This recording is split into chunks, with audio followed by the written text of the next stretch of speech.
Et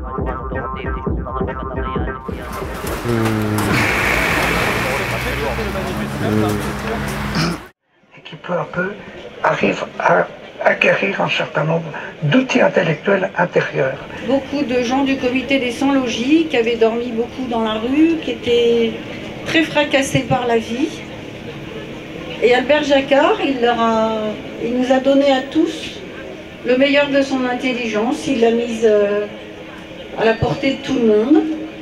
Et la phrase que j'ai accrochée sur mon sac, je dis je parce qu'on m'a dit tu, c'est Jacquard qui l'a prononcée ce soir-là. Et je trouve que ça, je veux évoquer ça de Albert Jacquard, ce qu'il nous a transmis, c'est qu'on est tous les uns par les autres.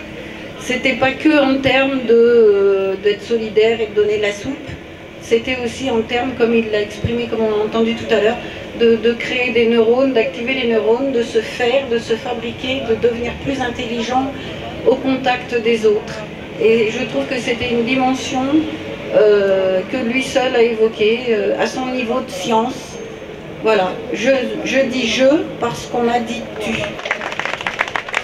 Et tous ces gens qui ont bossé, il leur a donné le meilleur qu'on pouvait leur donner, l'intelligence et cette phrase qui m'a toujours suivi. Et Albert Jacquard, je suis très triste.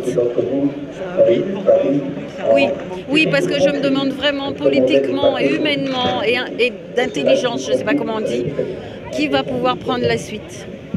C'était vraiment un immense bonhomme, un immense bonhomme. Oh là là, quelle peine, je sais pas, un homme merveilleux, un homme quoi, un homme. Et avec toujours sa fraîcheur d'esprit, son caractère tellement humain, tellement accueillant et tellement avec plein d'humour. Et j'adorais ce gars-là, vraiment. Ce qu'il apprenait de l'autre était peut-être plus beau que ce qu'il allait pouvoir raconter parce qu'il allait détruire du rêve. Et ça, Albert, c'était la capacité à faire rêver les gens, ils étaient tous beaux, ou faire rêver les gens qu'il y avait peut-être toujours des rêves possibles. Et ça, c'est vraiment ce que je garde d'Albert. La différence, si tu veux, c'est qu'Albert, il a commencé à militer à 60 ans. Tu vois, personne ne le dit. Mais avant, si tu relis sa bio, il te dit, mais en 68, il me faisait chier ces gens qui manifestaient.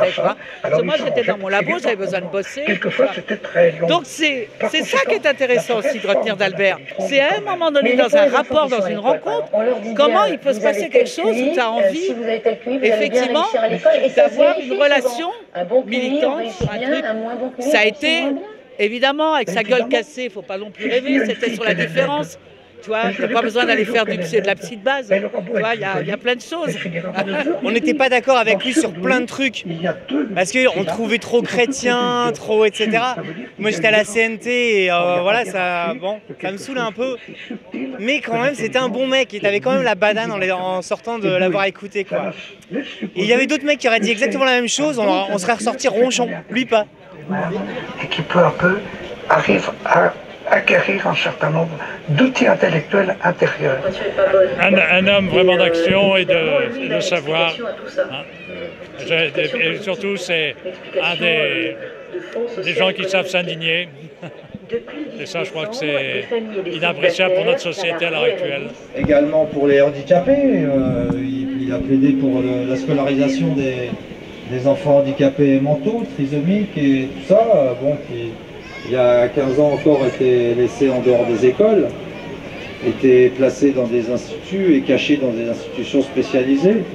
Un grand bonhomme, mais comme comme disait déjà Jean-Baptiste, on avait l'impression d'être intelligent quand on l'écoutait. On a été occupé avec les familles, le fameux pensionnat d'enfants. Et que la police, justement, cette police, avait décidé de nous empêcher de sortir. On pouvait ni sortir ni rentrer. On était parqués à l'intérieur. Et il n'y avait pas de liberté de circulation. Et il y avait encore Maître Breteau, notre avocat. Et dans ce lieu-là, il y avait Albert Jacquard. Et puis il y avait aussi Théodore Monod. Voilà. Et ces deux scientifiques, ces deux chercheurs, ensemble, c'est fabuleux. Parce qu'on est resté toute la nuit, on est resté 48 heures enfermés. Et pendant ces 48 heures, ils étaient là. Ils sont restés avec nous, avec les familles inquiètes. Et eux, ils ont été très rassurants. Et à un moment donné, en pleine nuit, eh ben, ils nous ont appris un peu l'histoire de l'être humain, l'histoire des sciences.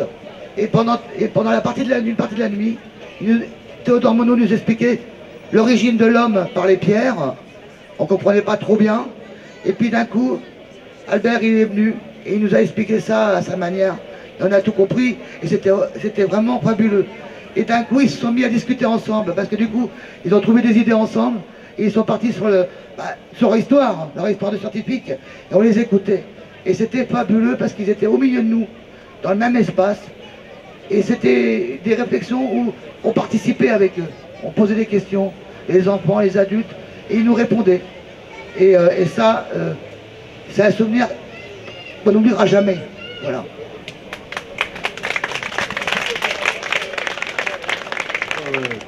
Quand on était dans l'église Saint-Bernard, hein, on ne pouvait pas les séparer. C'était Léon Schwarzenberg, Albert Jacquard et Gaillot, les trois.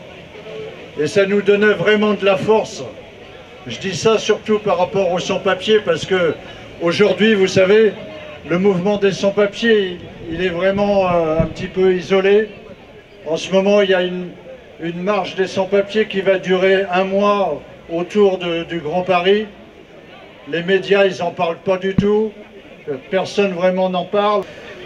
Voilà, Albert, comme Léon, il nous donnait de la force pour ne pas être isolé. Ça, on appelle ça des vrais philosophes. Albert Jacquard, avec quelques autres scientifiques, comme Jacques Testard ou autres, s'est engagé là-dessus. Il s'est engagé pour dire non, la science ne doit pas être contrôlée par le capital, elle doit appartenir au peuple. Et là, je pense que c'est vraiment une des batailles principales de la période à venir. Et le fait qu'il ne soit plus là, ça va nous manquer beaucoup. Merci. Merci à toi.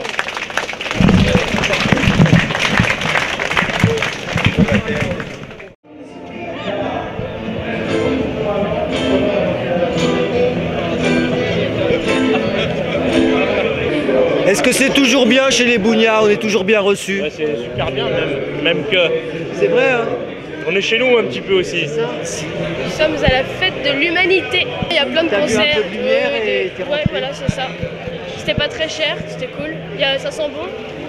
Bah, c'est un regroupement de... Il y a de communistes. Moi, ça représente encore quelque chose pour toi, le communisme, quand tu viens ici? Moi, je suis plutôt... ouais, non, c'est vrai. C'est... la fête, parce que bon, on le voit, il y a des jeunes. Plein. Et des vieux. Et des gens engagés. J'ai croisé un mec qui me disait je rentre du Chili, blablabla, je suis communiste depuis la première heure, blablabla. Pourquoi pas? J'y crois. Mais la fête de l'humain, je sais pas, on regarde ce qui s'est passé il y a 30 ans à la fête de l'humain, c'est pas la même. Les jeunes, bon, moi je suis dans les jeunes, mais qu'est-ce qu'ils cherchent avant tout, c'est s'amuser. Et c'est voir le dernier groupe de rock qui sort des États-Unis et d'Angleterre. Bonjour messieurs, dames, à la fête de l'humain, est-ce que ça va?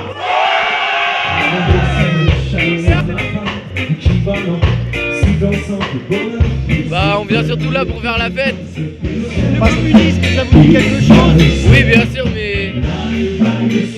Le communisme, ça vous dit quelque chose? Bah ouais, Lénine, Staline et compagnie. Est-ce que vous partagez un peu les idées? On partage les joints. Bah, l'idée de base, on la partage, mais après, ce que ça a engendré, genre le bloc de l'Est et compagnie, tu vois, on tolère pas forcément, tu vois. L'anarchie. Moi, je regarde pas la télé. L'anarchie, c'est une utopie, mais il n'y a que ça de vrai. Bah ouais, on boit, on fume de la drogue, cannabis, alcool, il n'y a que ça de vrai. Et toi, qu'est-ce que tu viens chercher ici? Je viens chercher à niquer sa mère au capitalisme. Tu partages toi les idées du communisme? Bah bien sûr, sinon je serais pas là, j'aurais certainement pas une casquette de l'armée rouge sur la tête. Du capitalisme, on n'en pense rien, c'est de la grosse merde. Il faut changer ce système pour avoir un système qui partage vraiment les richesses au profit des plus pauvres. Les enjeux politiques du moment, notamment la retraite, qui veulent nous mettre à taux plein vers 68-69 ans, nous on milite tous les jours contre les actions qui sont anti-populaires. Vous êtes encore communiste, vous? Je suis un communiste, oui, pur et dur, et du Pas-de-Calais, pas les communistes staliniens et léninistes. Nous, on est des communistes français, d'accord?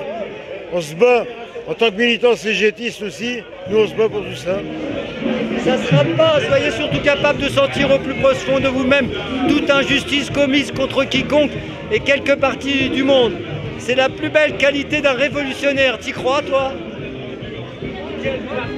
T'y crois encore, toi? Toujours, toujours. Le peuple, il n'y a qu'à se révolutionner. Le peuple doit se soulever. Anticapitaliste. Anticapitaliste. Ils sont d'accord.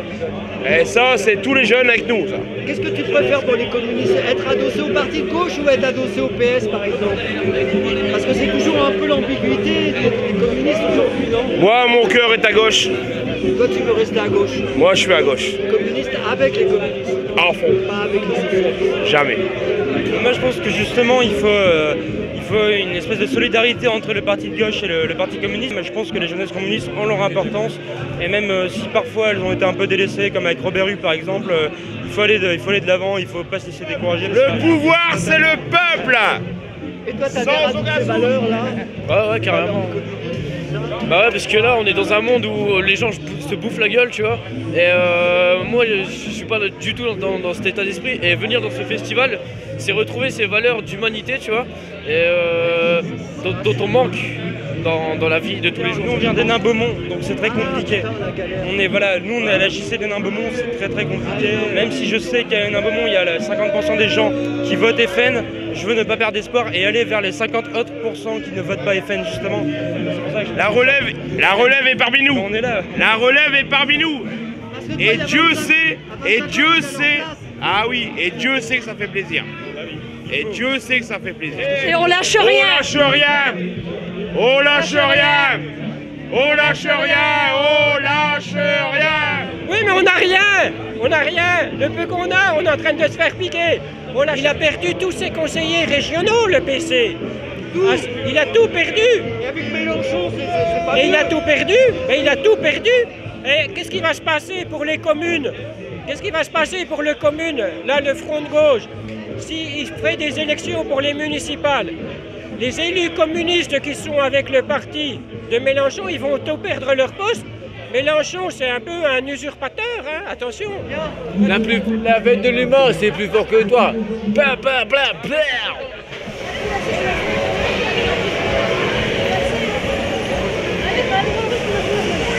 La fête de l'UMA sous la pluie, vous avez connu, vous, non? Oh bah oui, tous les ans c'est sous la pluie, évidemment. Juste un point de détail, la révolution tunisienne, elle a été faite par des jeunes qui se sont battus donc pour avoir leur liberté, la liberté d'expression. Celle dont on parle là, aujourd'hui, qui est bafouée, je pense encore à Jaber, un pauvre type inconnu, qui prend 7 ans et demi pour avoir publié des caricatures du prophète. En fait, j'écris sur des pages blanches, j'écris la marge noire. Salut Bocal. Salut, t'es dans le bocal. Hein. Ça me fait penser à Léo Ferré, la liberté dans un bocal. Ça vous rappelle bien des vieux souvenirs, ça, vous, la gadoue de la fête de l'UMA, non? Par ça, on était couverts de gadoue jusqu'aux épaules, mais voilà.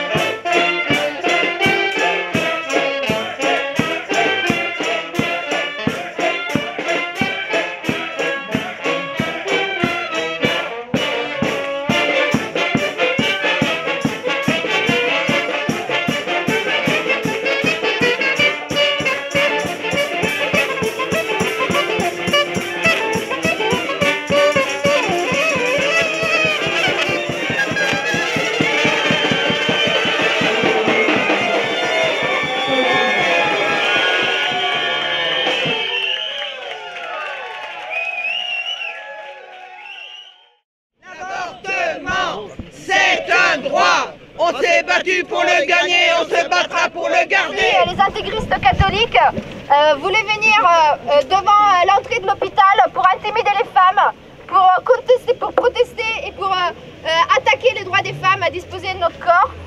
Encore une fois, nous sommes là pour dire que c'est inacceptable et qu'ils n'ont rien à faire devant les portes des hôpitaux. Mais ce qu'on veut, c'est qu'une femme qui vient à l'hôpital prendre des renseignements ne puisse pas être gênée par ces gens-là. Merci. Il faut absolument être vigilant parce que partout le droit à l'avortement est attaqué. On voit en Espagne, on voit aux États-Unis, on n'en parle pas. Donc c'est la loi, cette loi doit être appliquée. Il faut un centre IVG dans tous les hôpitaux. Et nous avons été chassés assez violemment par les forces de l'ordre qui n'ont pas hésité à cogner, à pousser pour nous pousser de là. Tandis que depuis 2 ans, les intégristes catholiques sont seulement autorisés mais protégés par les forces de l'ordre tous les mois. Ils ont quand même beaucoup d'influence, ils ont beaucoup de pouvoir et il faut toujours se méfier de ces gens-là. Il ne faut pas il faut pas leur laisser le terrain, je pense. Mais nous voulions aller là-haut devant l'entrée principale de l'hôpital, car l'entrée principale le week-end, maintenant c'est pas rue de la Chine, c'est rue Pelleport, dans le nouveau bâtiment. Et toutes les femmes rentrent là-haut et ils sont là-haut. Et nous, on nous a interdit d'être là-haut, près de l'hôpital, effectivement. Il faut se rappeler que depuis 10 ans, on a supprimé environ 200 centres d'IVG. Je suis pour le droit de chaque femme de disposer de son corps comme il veut et notamment d'avoir le droit à une IVG, chaque femme et chaque personne qui a un utérus en tout cas. Je pense qu'il faut être très vigilant parce que, et on voit ici, même si on n'est pas énormément nombreuses et nombreux, qu'il y a quand même plusieurs générations qui sont là. Je pense que c'est un danger globalement pour la société de cette vision qui est de retour à l'ordre moral, qui est une vision, et on est en région parisienne, on est à Paris, hein, mais moi je peux parler j'habite et je travaille en Seine-Saint-Denis, je peux parler de comment les gamines sont vraiment, subissent une pression gigantesque, au-delà de leur classe sociale et de leur culture, subissent une pression pour garder les enfants, quelle que soit la manière de garder les enfants. Devant mon lycée, il y a des gens qui viennent voir des gamines de 15 ans qui vont leur donner des papiers pour pas se faire avorter. Enfin, c'est mauvais. Avec des photos horribles. Des photos horribles. Des gamines qui ont 15 ans, enfin, qui savent pas quoi faire, qui connaissent pas vraiment. Et voilà, elles sont totalement. Elles n'ont qu'un seul point de vue de la société parce qu'on parle pas vraiment de l'avortement. Ça reste tabou, vraiment. Donc voilà, faut montrer qu'on est là, faut montrer qu'il y a un soutien, qu'elles ont le droit de faire ce qu'elles veulent. Purée, mais c'est dingue. Voilà. Pour nous, on baisse pour vous. Priez pour nous, on baisse pour vous. Je pense qu'aujourd'hui, on doit vraiment se rendre compte que l'ordre moral est en train de reconquérir le corps des femmes et l'autonomie de pensée des femmes, et des petites filles et des adolescentes. Voilà. Orgasme à répétition contre l'intégrisme de toutes les religions. Il y a une loi qui a été votée et qui n'est pas respectée. Alors voilà, on va retourner aux aiguilles à tricoter.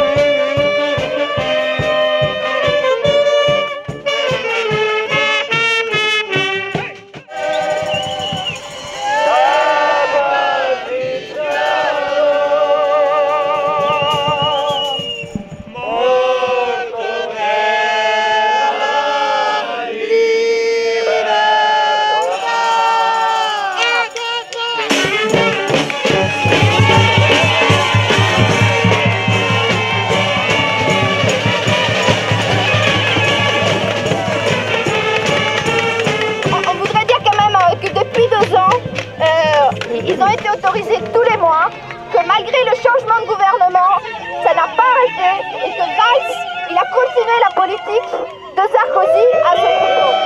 BKSM, c'est la guerre, le stress en colère. BKSM, c'est la guerre, le stress en colère. BKSM, c'est la guerre. Act Up Paris, association de lutte contre le sida, on est venu protester contre la possible loi de pénalisation des clients parce qu'elle a de très graves conséquences en termes sanitaires et en termes de propagation du VIH.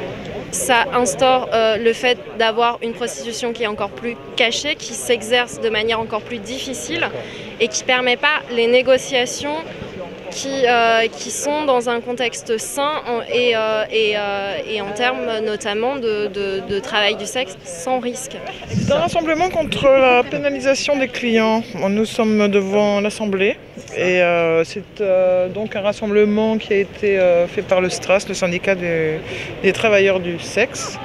On paye les impôts, on cotise pour la retraite. Pas qu'il n'y ait pas plus de clients, plus d'hommes ici justement. Non mais la clientèle elle existe quelque part mais elle n'est pas visible ici, c'est l'intérêt. On peut dire qu'il y a une forme de schizophrénie de la part du client, c'est-à-dire que ce qu'il fait à un moment ne correspond pas à ce qu'il va faire derrière. Moi, il n'y a pas beaucoup d'hommes, est-ce que vous êtes client vous? Non. On aurait aimé voir un collectif de clients hommes en fait. Peut-être il y en a, mais je ne sais pas, mais il faut demander aux organisations. Mais c'est vrai, les travailleurs du sexe sont plus courageux que leurs clients peut-être. Et je pense qu'il est absolument important. Bon, il ne faut pas trop parler avec moi. Moi, je trouve que dans toujours ces questions, il faut laisser parler ceux qui ça concerne. Et ça me dégoûte qu'encore des autres décident pour elles et pour eux. Le dialogue en ce moment avec Vallaud Belkacem, ça avance un petit peu, c'est ouvert un peu. Quel dialogue hein, il n'y en a pas. Il n'y en a pas. Non, il n'y en a pas. Je pense qu'il faut que. Non, ils discutent entre personnes concernées, entre parlementaires, mais bien évidemment, comme d'habitude et depuis toujours, ils discutent sans les personnes concernées. C'est-à-dire les travailleurs et travailleuses du sexe. On va essayer d'interpeller en tout cas les parlementaires sur des sujets qui nous tiennent à cœur. Les droits, la santé des personnes, la lutte contre la traite, la lutte contre les violences, bien évidemment, parce que c'est là aussi, ça fait partie de nos combats, qui sont des combats profonds chez nous. Vous êtes client, vous? Oui. Alors je suis là pour défendre les prostituées et les clients en même temps. Qu'est-ce qu'ils vont faire? Des refoulés sexuels. Voilà, ils vont faire des refoulés sexuels et ça ne sera pas bon pour la société, parce que la société elle est déjà bien malade et ça ne sera pas mieux pourtant. Quand on voit tant de haine dans le monde, eh bien ça en fera un peu plus et puis c'est tout, voilà. Moi, je les aime beaucoup les prostituées, je les ai toujours défendues, parce que je les respecte, voyez. Je les respecte parce que j'estime qu'il en faut. Elles sont utiles à l'équilibre de la société, voilà. Moi, j'aimerais bien voir des clients se manifester aussi. Je sais, il y en a qui ont leurs femmes, mais il y en a qui sont célibataires aussi. Alors, je lance un appel à les clients qui le peuvent à venir manifester avec nous et à se mobiliser avec nous. Bonjour, est-ce que vous êtes client vous aussi? Je suis client, oui. D'accord. Je crois qu'on est dans le cœur du sujet, l'hypocrisie. Voilà, et l'hypocrisie de notre pays, de la France, et puis de cette belle démocratie qu'elle est, soi-disant. D'autres pays en Europe, justement, c'est toléré. Il y a des femmes qui ont des droits, il y a des prostituées qui ont des droits. Je ne vois pas pourquoi en France on ne ferait pas comme nos amis allemands, belges ou espagnols ou quoi que ce soit. C'est tout. Pardon? Est-ce que tu es client toi? Ah non, moi je suis escorte. Je suis prostituée, je suis pute, je suis un peu tout ça. Ouais. En tant que travailleuse du sexe, j'ai envie d'avoir des droits et qu'on me permette d'exercer comme n'importe quel travailleur et travailleuse de ce pays. Et que j'en ai marre d'avoir des lois qui sont mises en place pour m'empêcher d'exercer. La loi qu'ils veulent faire passer sur la pénalisation des clients qui serait catastrophique parce que c'est déjà difficile d'exercer avec les lois sur le proxénétisme qui existent. Donc ce qui fait que déjà c'est compliqué parce qu'on ne peut pas louer un endroit pour travailler, on ne peut pas se réunir entre travailleuses du sexe pour travailler, etc. C'est sûr que le gouvernement n'a pas l'air de vouloir donner des droits aux putes. Ah ouais. Exactement comme l'UMP sur en tout cas sur ce point-là. Par contre, ce qui est très clair, c'est que oui, on est beaucoup de travailleurs et travailleuses du sexe qui, pour une raison ou pour une autre, avons choisi de faire ce travail. Qui l'assumons, qui sommes contentes de le faire, donc en vertu de quoi il faudrait nous empêcher de le faire. Moi je suis très heureuse comme ça. Ça fait du bien. Bien sûr, mais moi ça m'épanouit complètement. On veut pas de la répression. On veut des droits. On veut des lois Sarkozy. On veut des droits. On veut pas de la criminalisation. On veut des droits. On veut pas de la répression. On veut des droits. On veut pas de l'abolition. On veut des droits. Aucune hésitation. Non à la pénalisation. pour moi, c'est une liberté incroyable. Je travaille quand je veux, je choisis mes clients, je me fais suffisamment d'argent pour faire aussi d'autres choses à côté. J'ai une qualité de vie qui est chouette, je jouis régulièrement. Voilà, donc je gagne de l'argent en jouissant. Enfin, je veux dire, c'est merveilleux, c'est merveilleux. Je te remercie pour ton témoignage, c'est super. Merci beaucoup.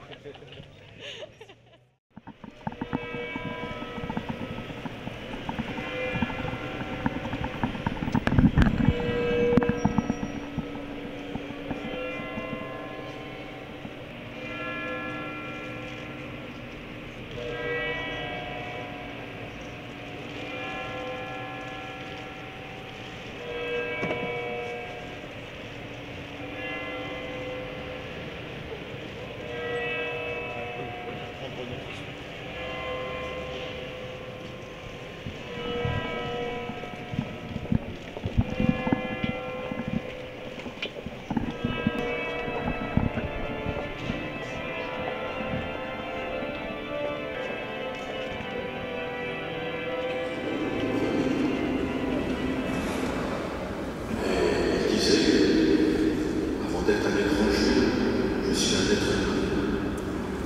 Avant d'être du nord ou du sud, je suis un citoyen du monde. Avant d'être noir ou blanc, je suis un être humain. Avant d'avoir une religion ou une croyance, je suis un être humain. L'humain, d'abord, c'était son credo. Et j'ai encore en mémoire certaines de ces paroles qu'il avait prononcées. Il disait « Je suis celui que je deviens par la rencontre des autres. Je suis l'héritier des autres. » Chacun a la capacité d'être lui-même, la capacité de se transformer, la capacité de se libérer. Quand quelqu'un revient dedans, il me dit quelque chose de Dieu. Ainsi en était-il d'Albert, qui m'a éclairé sur ma recherche de Dieu. Et il m'a fait comprendre d'abord à quel point Jésus, l'homme de Nazareth, a humanisé Dieu. À quel point Jésus est le visage humain de Dieu.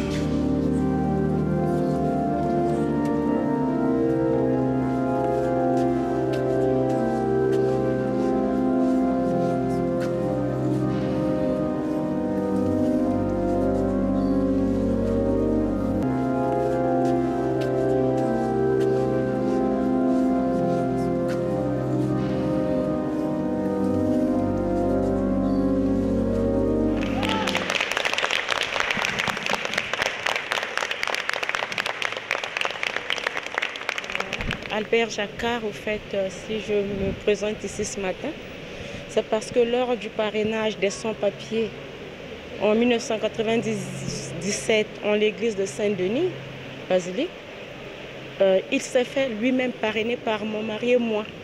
Donc je suis en quelque sorte une marraine, d'où ma présence ici ce matin, pour rendre hommage à cet homme de cœur, de bonté, cet homme digne, cet homme qui s'est tant donné pour le bien des démunis.